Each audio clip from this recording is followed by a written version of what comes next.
Ladies and gentlemen, good morning and welcome to Gashi's Camera TV, the tallest man in Black Africa. Actually, it is raining in many parts of Mount Kenya. I've been trying to follow William Samuel Ruto's tour. In fact, I'm traveling ahead of him just to interview the people and listen to what they are saying.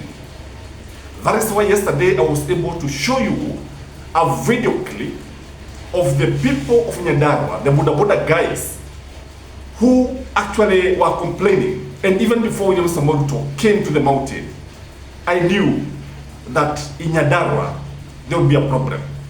So I'm not in a position where I'm used to be, and I'm doing it indiscreetly because of various reasons. Ladies and gentlemen, I want to share with you the number of lessons that I have learned in the mountain as far as the people of Mount Kenya are concerned, as far as William Samuel Ruto tour is concerned. Number one lesson is about the people of Mount Kenya. That they respect the presidency, they respect the holder of the office, and they differentiate between the president and the presidency.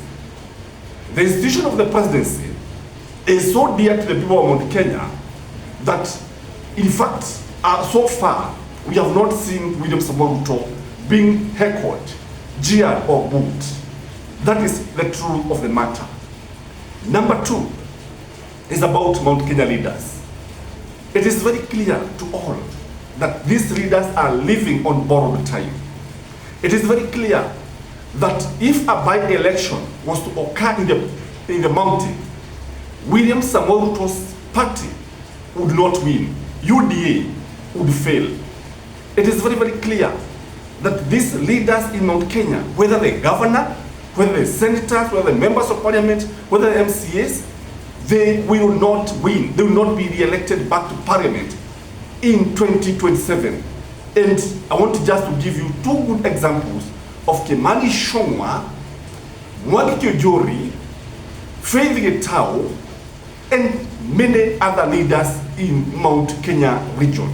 However, there are those who are not associating themselves with William Samuel Ruto, including Dede Nyoro, Metho, and many others.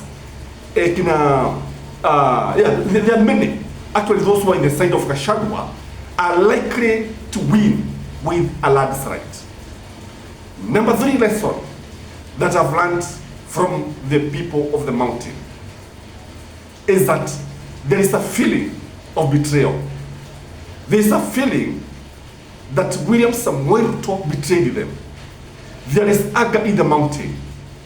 And when you look at it, the people of the mountain, even though they are not jeering the president, they have left UDA. They are not with the president. Although they are respecting the president when he's speaking, when he's talking, one thing is certain, that the people of the mountain cannot be convinced to vote for William Samuel Ruto. It is very, very, very difficult.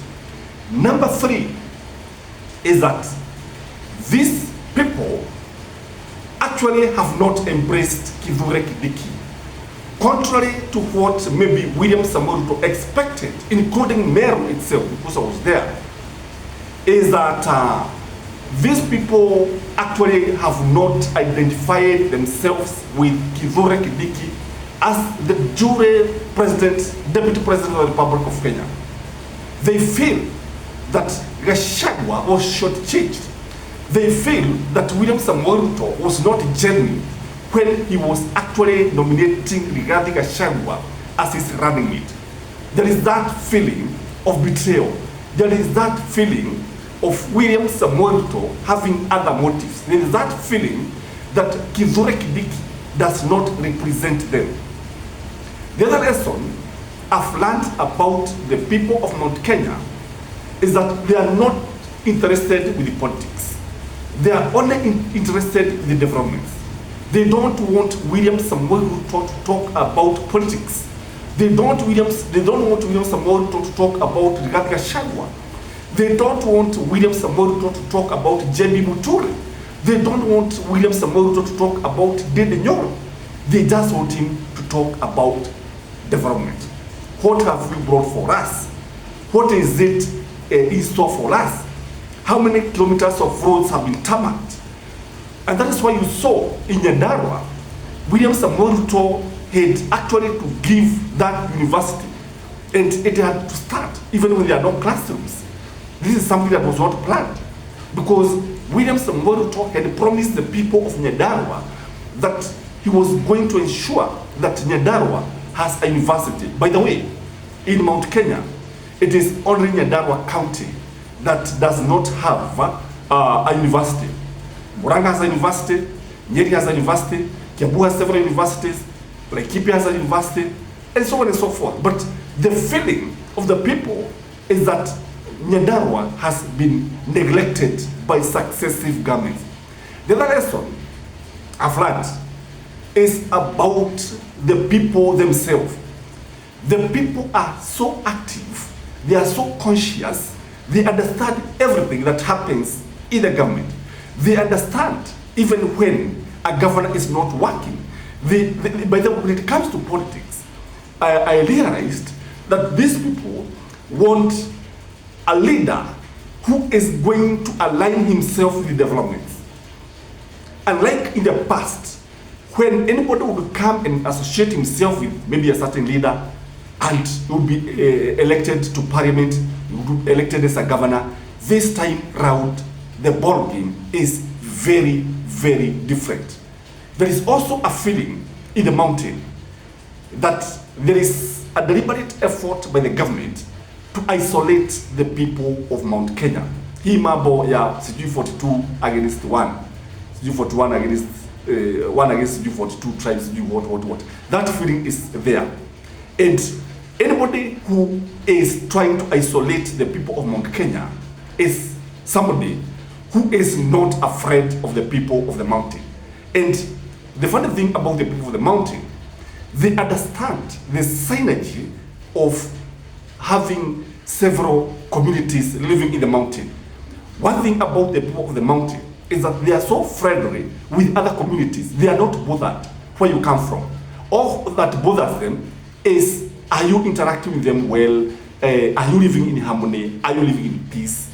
And anybody who starts a business in Mount Kenya is welcomed. Anybody who buys a plot, a farm, starts maybe even a school, is welcome. I noted that in Kiambu, for example, there are so many people living in Kiambu. And Kiambu is turning out to be a cosmopolitan place. It's just like Vika, which is a cosmopolitan town. And the people of the mountain are embracing other communities very, very fast. What I admired about the people of Nyandarua is that it is like a pot where the people from Nyandarua meets, the people from Kiambu meets. In fact, Nyandarua is comprised of people from Kiambu, Nyeri, and Murang'a. And they meet. Those who comes from Nyeri resides in zile side za Nyahururu. Those who comes from Kiambu resides na hizi side za Kinago. And those who comes from Murang'a, they live in hizo side za Ukarao and so on and so forth. So there is that melting culture that I witnessed in Nyandarua. And I think William Samoei Ruto must be enjoying the trip or the tour of the mountain. But his supporters have all the reasons to get worried. Ladies and gentlemen, that is my take. As usual, please like the video. From here, I'm going, let me not say where I'm going, but I will be where William Samoei Ruto will be. Have a blessed day. Bye-bye. Okay, guys.